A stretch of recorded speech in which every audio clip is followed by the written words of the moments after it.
Who are you? Whoever you want me to be. Don't say I never gave you anything. It's feeling epic. 3 words. 8 letters. I remember everything. Hello. Welcome to the OC, bitch. This is how we do it on Previously on Teen TV. Claire, Yeah. how are we feeling? I am feeling great. I am feeling as excited as if I walked into a party where there are high schoolers doing cocaine. So I'm ready to go. One of my favorite moments from this entire series, probably. We are diving all into the OC today, which is really one of, our all-time favorite shows, I feel like it's safe to say. Like, this is like... My number one. Yes, this was Claire's number one on her list. So we are very excited to dive into it. We are talking all things OC. We are primarily sticking to season 1 in this episode. We're going to talk about the rise of the OC. Mm-hmm.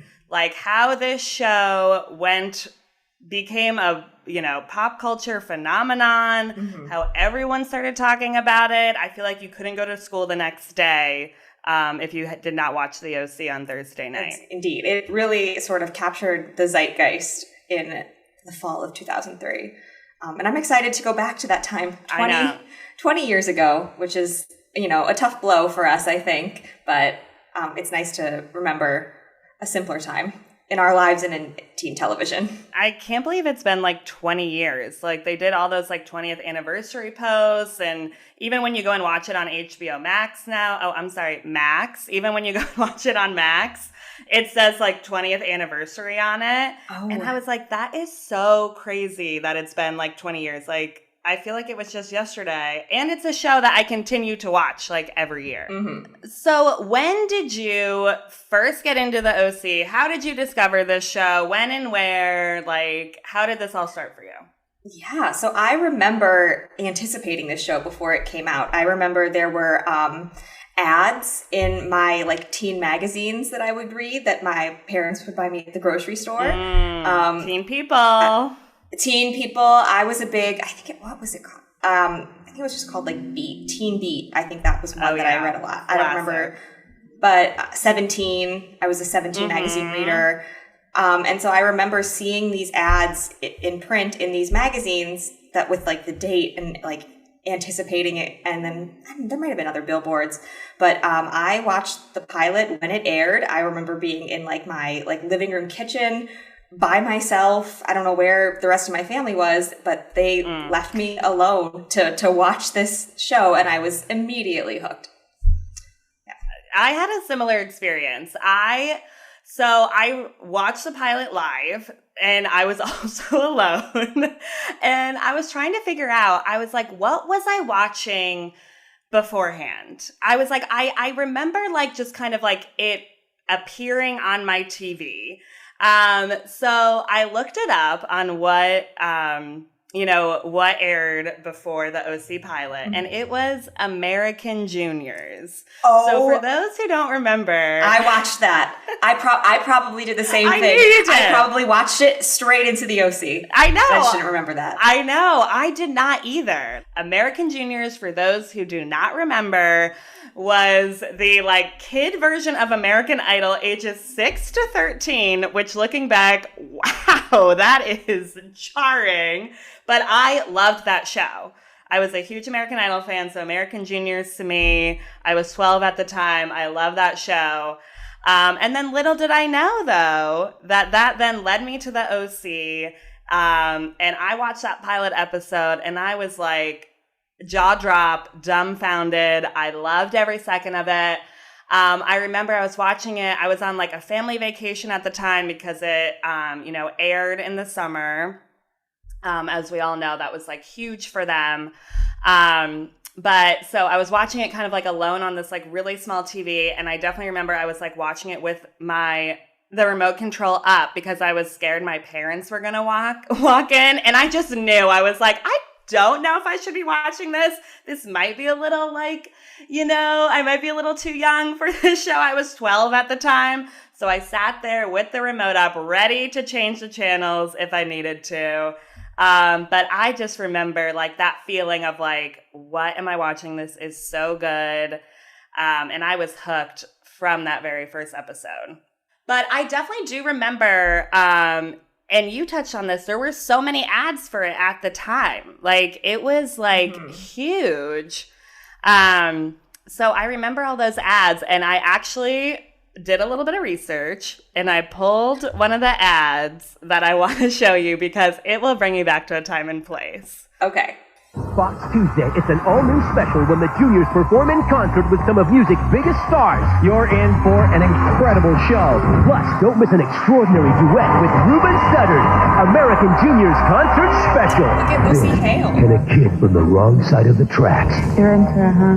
Man, are you in trouble? Make it in a world of privilege and temptation. You can't stay here. We've got to find his mother. He doesn't want to find her. An all-new OC. Tuesday at 7 on Fox Oklahoma City. I mean, there's a lot to take in there. Like, Lucy Hale being in that promo. Ruben Studdard being a big part of that promo. I have no idea what that means today. Amazing. Like, also just like the narration of it being the kid from the wrong side of the tracks. Like, what was they that? make it sound so serious. Like that, anything with a voiceover, I think just has a little bit more gravity to it, but they make it seem like he is, a drug dealer that they've taken in, and he's gonna get the family caught up in a shootout. Oh my God. And her just being like, we've gotta find his mother. Like, just so dramatic. I love it. I loved every second of that. So that, I just had to share that. I mean, I could not believe that was airing on our TVs back then with that narration. It was so good. But yeah, so when the OC came out, it was huge. I feel like it became, really big really quickly. And really kind of like people, were like talking about it right away. It seemed to do well in the ratings. I also pulled some reviews for you. Let me show you what people were saying at the time. Okay. Some of these I gotta say, these people should be embarrassed, and I hope that they're in hiding. So there were definitely some good reviews when it came out. Someone said, Linda at the New York Post, best debut since George Clooney, kid actor steals Fox's primetime soap, The OC. Who do you think they were talking about in that? I mean, I feel like they have to be talking about Adam Brody but are they talking about Ben McKenzie? They're talking about Ben McKenzie in that. No. Which really made me laugh. Really made me laugh. I mean, I have a little I love Ben McKenzie, but come on, man. Linda, that one did not hold up as much. At first I definitely thought it was Adam Brody, and then I read it and I was like, oh. And we love Ben, but come on. Ben's great, but Adam Brody stole that spotlight. Yeah. 100%. And then there were, Karen, love you, Karen. She wrote, sorry, West Wing, you've gotten old and cranky. No wonder the OC seems so fresh and attractive. So Karen really got it right, too. Then there were the bad reviews. The Washington Post said, these are empty, shallow people, the script seems to say, and yet wouldn't it be wonderful to be one of them? The hypocrisy of the concept isn't even worth condemning. It would waste energy, much as televising the show wastes precious electrons. My God. So that was Tom in the Washington Post. Tom, doesn't hold up. You were completely wrong. Tom, I hope you never wrote another article again. This one was from The Hollywood Reporter, okay? So, okay. A publication that we enjoy. So Barry in The Hollywood Reporter said, mostly it depicts residents of Southern California's Orange County, particularly the females, as sexy, stupid, and shallow. And mostly it takes a paint-by-numbers approach to drama, laying out a predictable story in an unimaginative way, putting the greatest priority on filling the screen with chiseled faces and well-toned bodies. Okay, Barry, first of all, predictable story? Absolutely not. No. No one would predict the trajectory of Julie Cooper. So, indeed. Summer becoming the heart of the show. Seth and Summer completely becoming the central couple. Like, you couldn't have imagined that in the pilot. No, bet you didn't know that was coming, Barry. I mean, come on. Barry also said, and this, just get ready for this one. Okay. Sandy's son, Seth, a video game nerd, and the OC's version of Screech. No, that's harsh. That is absolutely offensive. How dare So you. rude. So upsetting. And like, R.I.P. Dustin Diamond as Screech, but like miles apart, those characters. Are you kidding me? And those actors.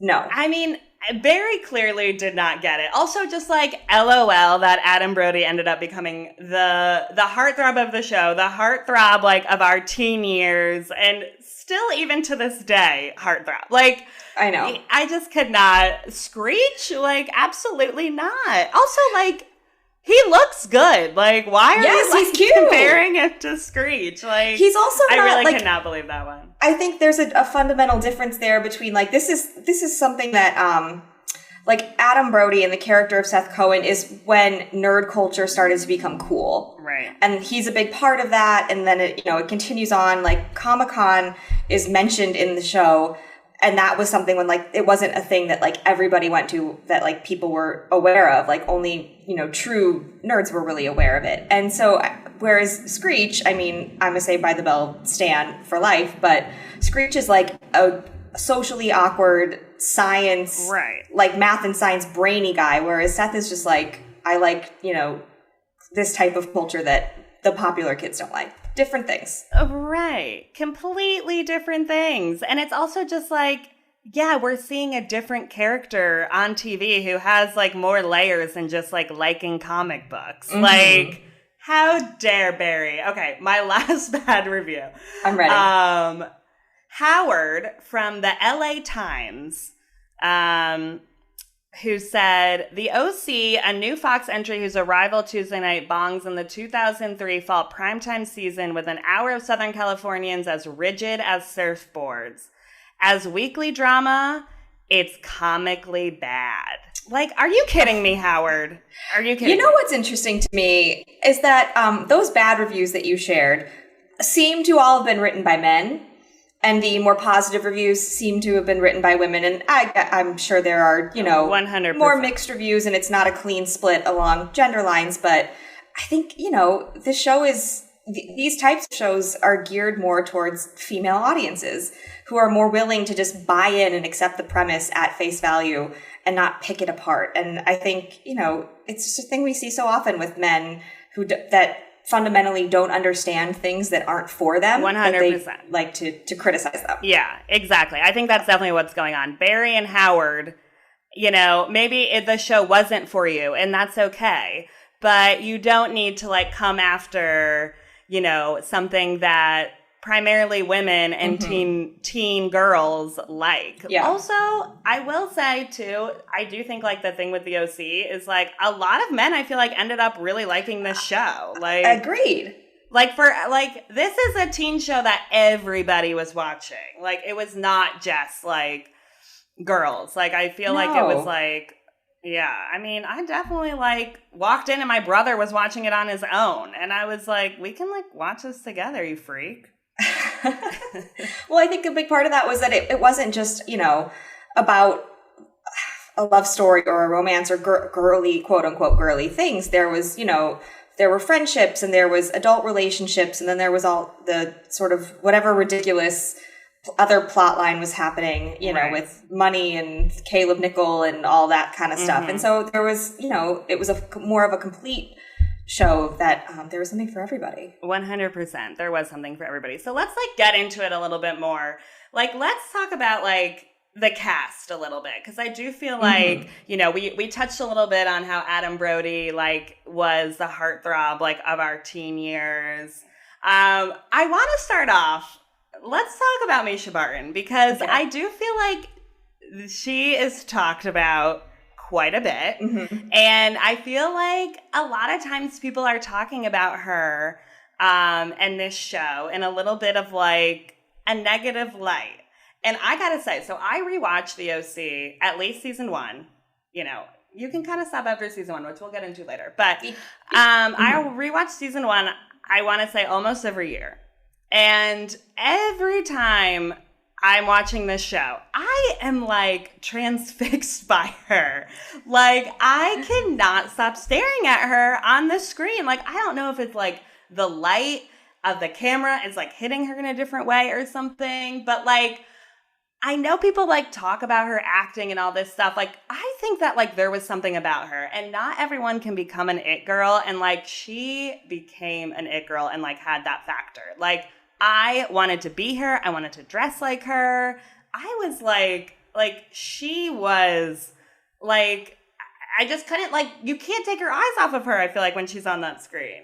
That's just my rant on that, because I'm tired of people saying that she was like not the best in the show, because not everyone could have done what she did. No, I think absolutely she was cast for a reason. And I think that, you know, regardless of her abilities as an actor, I think maybe she was the weakest of the 4, which we didn't see right away. But you are right in that she has a presence and she's captivating, and she has such a unique look and a unique just sort of ability to exist and like take up a space when she's in a scene, that I think that you're drawn to her and you're interested in what she's going to say or do. And so I think that that's something that you can't teach. And so I think that, without her and that sort of magnetic quality that she has, the show would have been very, very different. Yeah. No, I totally agree. I just feel like people give her like a really kind of like bad rap now. And I just want to say that,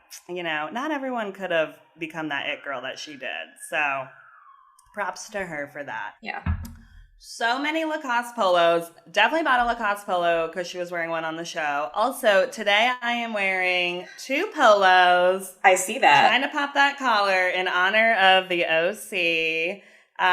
What a time. When I was putting these on, I was like, what? Why did we do this? Like, what is this? Why am I wearing 2 shirts? Honestly, just a polo in general is not the most flattering look, I don't think, personally. I was never a polo girly. I remember like I had to buy them for a school thing, and I was like, why am I doing this?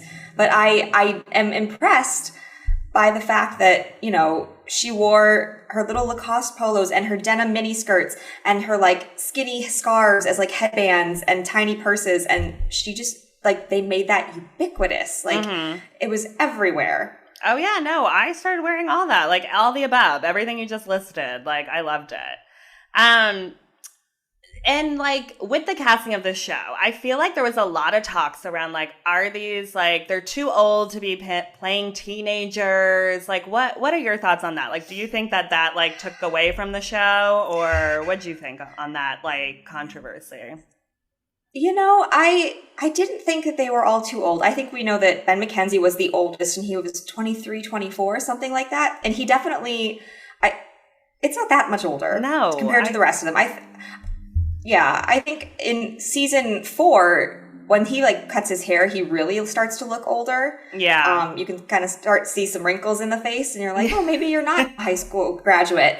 But that's okay. I think it's more about, I think if they all look to be the same age, if you put them all together as a group, as long as they all seem like they're the same age, and one of them doesn't stick out as much, and he was shorter too, which kind of helped things a little bit. Like, he just seemed smaller. It doesn't bother me. I think I also like, there's a part of me that I think, you know, we want teenagers playing teenagers, but at the same time, when they're doing adult things, I don't want to be watching actual teenagers do these adult things. It's a little strange to me. I feel like I shouldn't be privy to that. So I'm fine with it as long as no one's, you know, got those 11s front and center. Then we draw the line. Judgment, because we draw the line at the 11s. Yeah, I know. Get the Botox or get out of my show. I do think people just get so hung up on that, and it's like, who cares? Like, you know, that is just something that does not bother me, as long as like they look good and they all kind of look like around the same age. It's like, it's similar to what you said. I don't need to watch an actual like 16-year-old like doing coke or, you know, pretending to drink or like making out in these scenes, like that would definitely make me even more uncomfortable. And if you look at what a 16-year-old actually looks like, we don't want that. We don't want that on our screens. Like, no. I'm a big proponent of 23 and up for these shows. That's what I want the actors to be. 23 and up. Okay. I could go with an older looking 18-year-old maybe. Definitely 18 and up. Okay. I feel like I'm a little bit more of like a 17 to 23, I think, is the ideal range to start with at the beginning, because obviously these characters age as the show go on, if they go on. So, but I'm flexible. I think now that I'm getting older, though, I'm like, let's have them be 23 and up. Fair. So when I say they're cute, I'm not getting too weird. That's, I hear ya. I feel that, and I'm like, oh, that's... Like, I feel gross, and then I'm like, even when they're 18, I'm like, but that's still so young compared to my old ass, so... Yeah, 23 and up, I think you're making a strong case for that. Thank you. That's what I'm here to do. Okay, well, I know we already talked a little bit about Adam Brody, but like he is just like, the casting of that was like so good that like I feel like I could just like spend an hour talking about it. Like, was that, do you think, like the best casting we've ever had in a teen show? Oh, wow. Maybe. I think because he sort of creates this new type of character. We've talked about how, the sort of wisecracking best friend becomes something that we see in future shows, as opposed to just the sort of like, I don't know, the boring straight man best friend. I don't know. But I think that he was such I don't want to say like a revelation. That seems a bit strong, but like he was a revelation as Seth Cohen, but he just brings so much like warmth and like humor to that part.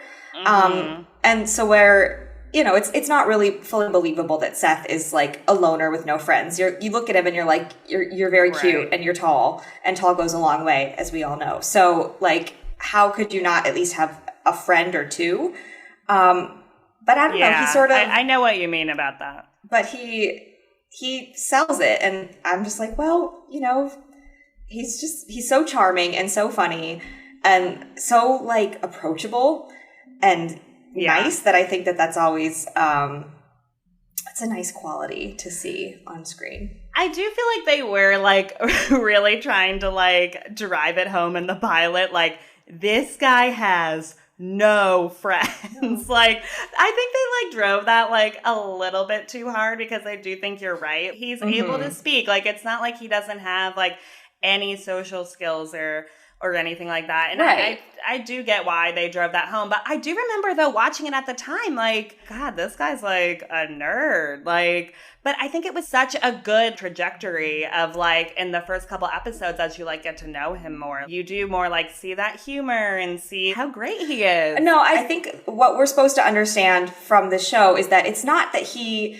is socially awkward and incapable of having friends. It's that he is not in the right environment. Right. The same way that Ryan isn't. And that's why they connect. Because like if Seth were a student on the East Coast, or maybe honestly anywhere more in the middle of America, or more like just less, if he were a student somewhere that not in Newport Beach, California, that his sense of humor and his interests would be accepted and praised, and he would have friends. But it's because he's in this particularly wealthy, sort of snooty environment that he doesn't really connect with anyone. And that's why he and Ryan get along so well, is because Ryan is also sort of a fish out of water, too, in a very different way. But they both have that in common. Yeah. Which I do love their relationship, like throughout the entire series. Like, I do think that was something that they did super well. And I think like their scenes together too were always like, I always really loved them. And their little chats in the pool house and all of that. So if the OC were like to happen now, like who would you want to cast as these characters in like today's world? Like what up and coming actors would be in the OC? So I was having not a difficult time with this, but I was trying to challenge myself and think of actors that aren't already very, very big because these actors weren't, household names at all. Right. And I was like Googling like Gen Z actors, and it was like Zendaya, Timothée Chalamet, and I'm like, we can't go down that road. Mm-hmm. So I went to the CW as I often Love. do. And I was thinking for Ryan, there are 2 actors that were on DC's Stargirl, which I know you're not familiar with. I knew you were going to do like a deep cut with this. I knew it was going to be people that I did not know. They're all pretty deep cuts. I'm just going to give you the ones that you do know. Okay. So for fine. Marissa, I think Sadie Sink would be great as Marissa Cooper. Oh, good one. I do like that. And like a different role for her. I think that could be good. Yes. I think she would be really good at in that particular part. Or Talia Ryder, maybe. And then I also was thinking maybe Storm Reed in that role. Or there's a girl named Christine Froseth. She was in some Netflix movies. Of her. Yeah, it's fine. She was in a teen drama. I'm gonna look up all these people. She was in the Hulu version of Looking for Alaska, which I watched. Oh yes, and she played Alaska. Yes. Okay. So that I know who you're talking about. Yeah. Then. And she was in Sierra Burgess is a Loser. She's like the popular girl that becomes friends with her. That girl. So those are my Marissas.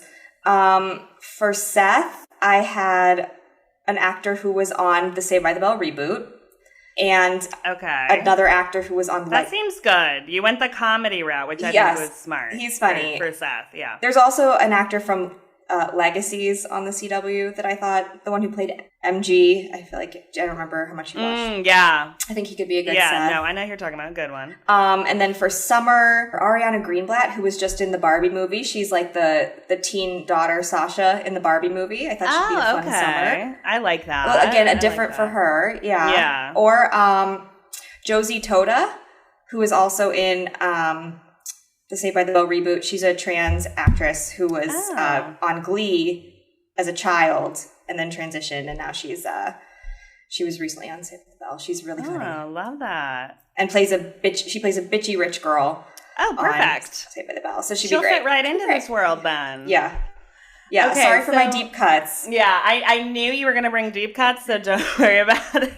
I was like, you got the other ones. Do you have any? Yeah, I did household names. Probably everyone you've heard about. Okay, so for my Marissa, this is good. We have all different ones. We've got variety. So I think for Marissa, Lily Rose Depp would really bring that tragic party girl vibes. I think she would be a great Marissa. Mm-hmm. That bone structure would be great on the show. Yeah, the big saucer eyes. Yeah. Great. For my Summer Roberts, I thought Sydney Sweeney would be a great Summer. Also, let's get a blonde in this show when it is taking place in California. So I thought she could be a fun Summer. Okay, my Ryans. I picked a couple people for Ryan. Something a little different for him. I thought Tom Holland could be a good Ryan. Interesting. Okay. Yes, yeah. I know. Another short king. I love it. I need, just from his height. I need people to really think this through, okay? Like, I think that, just give it a think. I think Tom Holland would look good in the white tank, with the armband bracelet, the choker necklace. The leather cuff. I think he could really rock that leather cuff. So I think he could be great. Obviously, I need Jacob Elordi to be on this show. I think he would be a great Ryan. We love a good brooding Jacob Elordi. And he's actually tall, so I think that could be good. He is tall. And then I also thought Patrick Schwarzenegger could have been a good Ryan. Actually, wait, I take that back. I think Patrick Schwarzenegger could be a good Luke. Water polo king. Yes, he's too pretty to be Ryan. Yes. So I think, Patrick Schwarzenegger could be a good villain, good water polo guy. Seth, okay, I had a really, really hard time with picking a Seth because, these kids these days aren't doing it like Adam Brody did it. They're not giving me that. I do think you were smart in going to the more like supernatural shows because I do think that they have a little bit more of like kind of trying to bring somebody in with like a comedic relief in those shows. So that was smart. I just thought Nick Robinson could be a good Seth, maybe, like looking a little bit more nerdy. Like, I think he could actually also be a good Ryan. Yeah, he's flexible. Yeah. I agree. Actor. What an actor. And then I just think that we should put Paul Mescal in the show just because. I don't know what character, but he is in my dream casting of the OC if it happened today. I don't know what character. He could be Trey or something like that. Oh, that would be fun. Yes, Paul Mescal would be a great Trey. I love that. He'd be a good Trey, yeah. Well, let's talk more about storylines and like what we love about it. So we're gonna keep it more to like season 1 of the show, a little bit more of like the rise of the OC and like why people got so hooked on it. What do you think they really like got right about season 1? Why did so many people fall for this show? Why did this become so big? I think it had the right balance of this sort of this aspirational life, like showing us this glamorous, rich world in sunny California, but also showing us the other side of it, the kid from the wrong side of the tracks and the kid who grew up in this world but doesn't feel comfortable there, sort of questioning it and making fun of it and like pointing out, you know, it's nice that we have this and we have access to this, but it's also absurd. I think that it was funny that they made it funny, and a lot of these shows are not typically funny or self-aware, and that makes them a little harder to stomach. And I think that the humor really helped people sort of gravitate to it. I think also just the adult storylines were not tedious. Oftentimes we'll see, you know, storylines with the parents and you're like, I don't care about the parents. And here I think most people, like, I cared about Sandy and Kirsten. I was never like upset to see them on my screen. I was rooting for them. I was watching more for the teens, but I wasn't, you know, annoyed by Sandy and Kirsten or Julie Cooper. She was fascinating and so messy. And so I think that they found a really nice balance in all of that. Yeah, I mean, I agree with that. Like, even when I was 12, like, I wasn't, like, fast-forwarding through the parent parts, which on other shows I definitely was doing. Like, I think that they did a really good job of looping in those storylines in a way that, like, it made sense. And I agree. Like, I do think, like, the OC is so funny. And that was not something typically that was on these shows. And I love that they, like, leaned into, like, a little bit more of the comedy. And I think it was just something of, like, I wanted to, like, be in the Cohen family. Like, I wanted to, like, eat bagels with them, like, on a Saturday morning. Like, they just seemed like a family you wanted to, like, watch and see. And no matter, like, how crazy the show got with storylines and, you know, like crazy stuff like happening to them, like you still saw them all kind of like come together and like eating a bagel and, you know, the parents still like supporting the kids. Like, so I think that like that really kept the show grounded even when like the storylines were getting a little wackadoodle. Right. And I think that that's something of, you know, was definitely a draw. I also think, too, it was like, you know, we were seeing like Orange County, California, which at the time I didn't know that much about. Like, I probably had never even heard of it. Like, now it's like so much like in the zeitgeist. Like, we got Real Housewives from it. We got Laguna Beach from it. Like, now it's so well known. But I mean, at the time we were like, seeing this world and that we, you know, had never even heard of. And I was like, oh my God, they have all these, you know, casino nights and benefit parties. And, you know, you had the Noopsies and Yoga Lattes and like words that I just like had never heard of before. And it just made it like so fascinating of like, what is it like to live there and to be a part of like this society? And, you know, we're seeing it all from Ryan's eyes as like the outsider. And I think that having like that perspective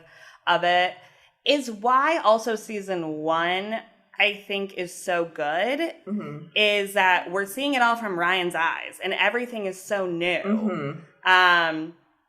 And I think that, you know, when you do have a show that's like based on The Outsider, like as you kind of move along into seasons, it's like not as much of a new world. Yeah. So I think that that is kind of like some of the magic that was with season 1.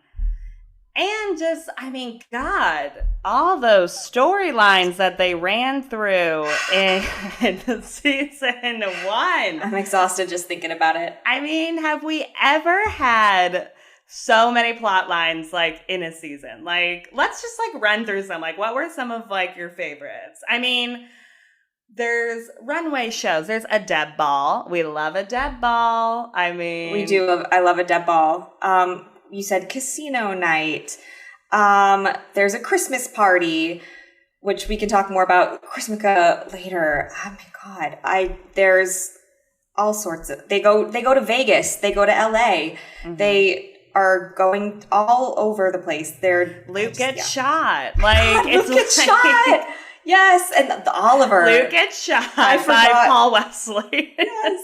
I mean, Yeah, Ryan has a job, but then he doesn't have a job. Ryan tries out for the soccer team, and then like all this shit, and too much. It's too much. I mean, I think it's like perfectly summed up just by like Julie Cooper's like trajectory in season 1. Like you start off with her married to Jimmy. She divorces Jimmy, I want to say by like episode 5, maybe, which is like pretty crazy. She has an affair with her daughter's ex-boyfriend, and then by the end of the season, she is marrying Caleb Nickel, a different man. So I feel like that is just encompassing like how many storylines then they can have just by like following her throughout the season. Well, not only that, but like she and Caleb are together as a couple by Christmas. And so then they spend the second half of the season as like all of this happens within Christmas, by Christmas time. And then is she cheating on Caleb with Luke, even though because she doesn't want to let go of that cash cow? And Caleb, we first introduced it to Caleb with like a 20-something girlfriend who then turns around and hits on Ryan, the 16-year-old. Meanwhile, he's got a daughter who's in trouble, and then she becomes a stripper and starts dating Jimmy Cooper, who is her older sister's ex-boyfriend. It's crazy. Outrageous. I love it. Yeah. Love every second of it. I know. Enjoy the ride. I know. I do know that they burn through a lot of storylines, but I do wonder if they didn't do that, if it would have been like as good. Like, because I do think that that's just like, there was a cliffhanger after like every episode. Like, you could not wait to see like what was happening next. I know. Multiple, every storyline had its own little like, what's going to happen? It wasn't, no one was ever settled. No one was ever really comfortable. It was, they were throwing so much at you in 27 episodes, which was, I mean, crazy. That's like 4 seasons of television on any other show today. And they did it all in one. I was just going to say, I feel like if the OC was on today, like season 1 would just be the arc of like, will Ryan stay with the Cohens or not? You know, like that would be season 1. Like it would end on Kiki welcoming Ryan into that pool house. So I feel like it's like, you know, it would just be so like different if it happened today. And it would just be like, I mean, season 1 would be like 4 seasons of a show today. Absolutely. We all know the OC was a huge cultural phenomenon. It was literally all anybody was talking about. So what parts of the OC do you think like changed the culture? So let's each do our top 3 moments or things like from the OC that changed our culture. Okay. I mean, this is a little silly, but you referenced it right at the top when that line of "Welcome to the OC, bitch. This is how we do it in Orange County." I feel like that transcended the show. Like people were referencing it. They were making jokes based off of that line. It's so ridiculous and so perfect and sort of really sets the tone for sort of kind of what the show is, but like it's incredible. It's the name of a recap podcast for the show. Like I think that I mean the pilot overall I think is really, really special, but that line in the pilot which is funny because it comes from Luke, who only is around for one season, but he left an impression. He has the most iconic line on the show, and it didn't even make it through an entire first season of the show, which I do think is so funny. And I feel like Chris Carmack has said that line like still follows him around everywhere, which is just like so crazy and like so amazing. I love that for him. Mm-hmm. We love Luke. We hated Luke, and now we love Luke. Okay, so one of my how the OC changed culture things is this one is a little niche. Okay. I'm gonna go with Marissa wearing Uggs in the pilot. Oh. I think that changed culture. Seeing Marissa in those Uggs in like shorts. I mean, we're still wearing Uggs today, so I think that was a defining moment. We all started wearing them after that. And just goes to show like the effect that this show had on fashion and what I wanted to wear. You know, that is a moment that changed culture from the OC for me. You know, I don't think I ever really clocked that Marissa wore Uggs the first time around. I think I just saw that she was wearing them, and then all of a sudden they just started appearing. I remember them mostly seeing pictures of celebrities wearing them in like People and Us Weekly. Like, I mean, the Uggs with the shorts is really like something that you're only going to get in California. I think you try that look in the colder parts of the country and it's a little silly, but I applaud her for being brave enough to chart the path forward. Well, I got to say, I am to this day wearing shorts with Uggs. So catch me this fall. In my shorts and Uggs. I will be sporting it. I'm excited to see it. Everything old is new again. My number 2 is Chrismukkah. I love the Chrismukkah episodes. I watch the Chrismukkah episodes every year around the holidays. And I don't know that they necessarily invented the concept, but they certainly helped popularize it. I remember, I think the year after the first season of the OC, so it would have been in season 2, there was it was like a car commercial or something, and they referenced Chrismukkah Kwanzaa, and I was like, you stole that. Like, you added Kwanzaa, but you stole that from the OC. And so I just think that the idea of celebrating both of those holidays as one and doing a sort of mashup of traditions, and sort of making your own rules for the holiday, it's just like, it's a lovely idea. It's silly and fun, and it's nice to see sort of Seth, this, again, nerdy character, teenage boy, embracing so purely these two holidays. No, I agree. I think that was something that was like so special, like about this show. Like, they literally like invented a holiday.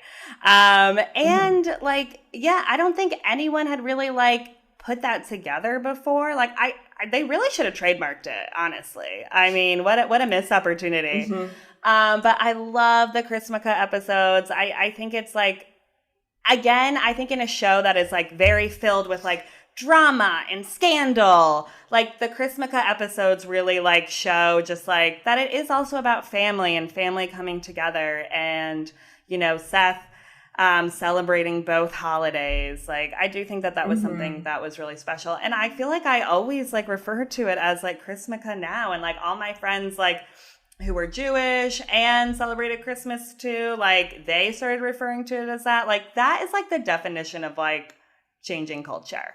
All right. So the OC just did it the best. Okay. So my number 2 of how the OC change culture is Comic-Con. I had never in my life heard about Comic-Con before this show, okay? It is referenced early on in season 1, and I had no idea what it is. I feel like it is so big now, too. And I'm not saying it wasn't big before, but, like, it is really big now. And I think that the OC had something to do with that, all right? Comic book nerds, do not come for me. I'm just saying that I think the OC made Comic-Con and comic books cool, okay? All right. I don't think I had heard of Comic-Con before this show either. Or if I had, it definitely felt like something like far off and like mysterious, and seemed particularly for comics books and super, super nerdy people. And so to see, you know, someone who like Seth Cohen, who was a nerd, but like a cool nerd and a cute nerd and like a funny person, like to see him talk about it and talk about going, and it just really helped to sort of normalize that concept and bring it to a wider audience, I think. And I personally have never gone to Comic-Con, but I've considered it. I've thought about it because it's just such a broad, it covers such a broad spectrum of nerd culture and fandom overall, that I think it really, props to the OC for educating me on that. Seth Cohen did that. My number 3 is the use of music in the show. I think, and there had been teen shows before this that the music played a big part in it. They released, soundtracks to the shows. I'm thinking particularly of Dawson's Creek released 2 soundtracks that was like songs from Dawson's Creek or whatever that I owned and was obsessed with. But the way that the OC made it such a part of the narrative of the show, with Seth being a music lover, they tried to, tell us that Marissa was a lover of the Clash, and then it was like, that doesn't seem right. So they just dropped it, which I think was smart. But, I think Seth's particular taste in music, and then the introduction of the Bait Shop as a live music venue, even in season 1 when they go see Rooney and that song, and they I love that episode. Yeah, they debuted a number of songs in episodes over the years. And I think they also, the way that they were looking for sort of indie and up and coming artists as opposed to who was popular.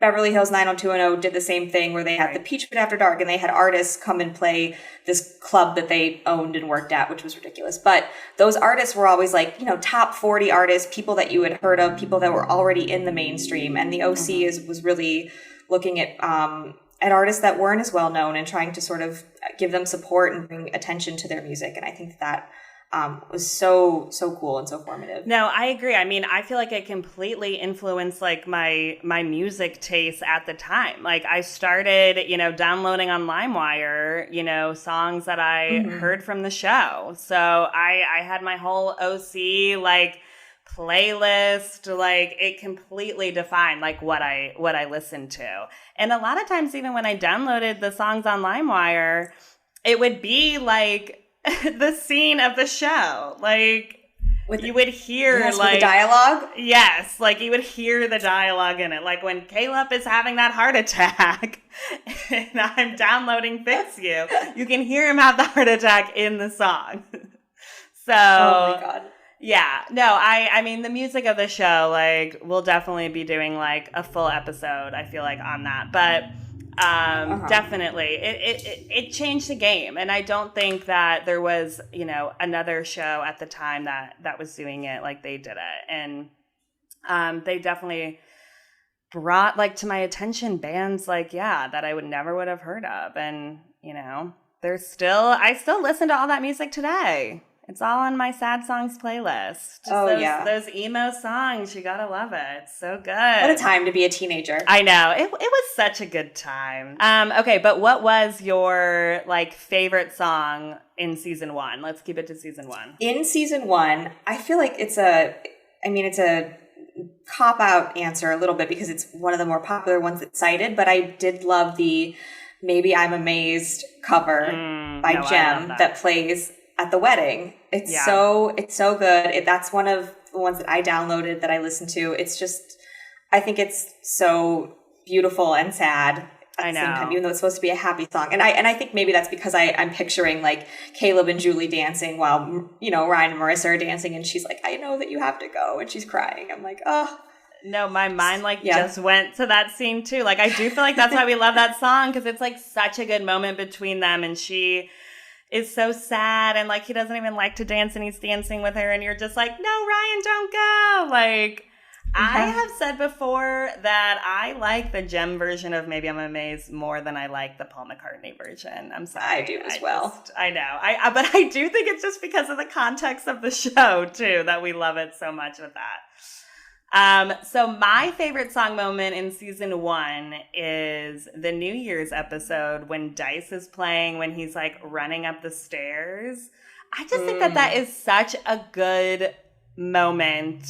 And it just works like so well. And you're like, Ryan, you have to make it. Like, come on, like get there. Like, tell her you love her. Yeah. Like, is he gonna make it? Like, I just think that like that is such a good scene when that song is playing. Yes, the way that the stakes felt so high in that episode, like what's gonna happen if he doesn't say I love you by midnight? Like, it felt like the world was gonna end. Which is it's so silly, it's so stupid. It's such like a teenage mindset. Like, you have to get to her and say I love you before the stroke of midnight, before the new year. Otherwise, your relationship is doomed. I know. Anyway. God, that is some good storytelling if I've ever seen it. I feel like that we both chose songs though or moments where the song like elevated the scene a lot. Like, it wasn't just a song that was like playing in the background. Right. It was a song that was like having to do, you know, with the scene. Like, you know, we obviously all love like the other moments of like Hallelujah and all that, blah, blah, blah, blah, blah. But I do feel like these moments more like elevated it. Yes, we did pick good songs though. Okay, so my third moment that changed culture from the OC is Yoga Lattes. This is my like all-time favorite scene from the show. I clearly just wanted to be in the Cohen kitchen. I keep bringing it up. But I feel like this like started a phenomenon craze of like working out and combining different workouts that don't even make sense together. So I feel like that really changed culture when they brought Yoga Lattes into it. My honorable mention is Sandy's eyebrows. I think Sandy's eyebrows changed culture. You know, I think in a time when we were all over plucking and going pencil thin with our eyebrows, to see some natural bushy brows on a person on our TV screens week after week was soul healing. I completely agree. You know, it showed us there was another way. And as I talk about my eyebrows almost every episode, but I had some bushy brows as a teen, and I needed to see that on my screen, you know? Yeah. That eyebrow king, Sandy Cohen. Gotta love him. All right, so we have broken down why we love this show, how it was so big. I feel like to just wrap this up, like, you know, this was such a like defining show. We talked all about how it changed culture, but do you think it like had an effect on you as a teen? Like, do you think that like by watching this show, it like influenced you in a certain way? I don't know. I don't think so. There's nothing that I can remember like feeling deeply that this changed the way that I thought or felt. If anything, maybe subconsciously, it was nice to see, like we've talked about, a family that felt secure. That even with Sandy and Kirsten, like even when they tried to throw issues at them or whatever, it always felt like if there was a big, really bad problem, like Seth or Ryan could go to them and tell them about it, and they would, you know, listen without judgment and help them, as opposed to with, you know, you see Marissa's parents and Julie Cooper would, you know, scream and yell and maybe kick Marissa out of the house or something like that. And I think that seeing a family like that as a teenager was just nice. It was just like a nice feeling, and like maybe something that I would hope. It's something I hope to model one day down the road. I agree with that. Like when we see like Sandy Cohen give the sex talk, like I feel like that was like big. Like it was like nice to see like them all have like conversations like together and have it not be like, it didn't feel like too like teen soapy like conversations. Like it really did feel like natural. And I thought that they did such a good job in this show of like the parent child like dynamics just in the Cohen household. I mean, the Coopers is a completely different story. I mean, maybe worse, best parents in television versus worst parents in television. Tough break. But yeah, no, I would say, I mean, look, I was 12 when this show came out. So, you know, I guess I was like 16 or 17 when it ended. So it was like in those formidable years. And I would say it probably definitely influenced like my life, and not just like what I wanted to wear or like who I was like interested in. Like, I just do think that it's like, you know, I'm impressionable. And I was like, I want to live in the OC. I want to live those lives. It definitely like had a huge impact on me. I even was in the OC club in high school, proud member of the OC club. I was in the yearbook for it, quoted, so that will live with me for the rest of my life. Yeah, and I feel like this show is a show that opened the doors for me of the teen drama world. Oh, wow. And okay. now I'm doing a podcast about it. Yeah. So I guess you could say it's really affected my life. Yeah, it certainly has. It's left an impression. All right. Well, we did it. We talked all about the rise of the OC. We could go on for hours and hours. Oh, I know. I mean, we barely scratched the surface. Be sure to tune in next week for, I hate to say it, but the fall of the OC. What happened to this show and how it went from being the top of the ratings to being canceled during season 4. Yes. So we got a lot to talk about there. Thank you for listening. Please be sure to like and subscribe, rate and review our podcast. Give us 5 stars. You know you want to.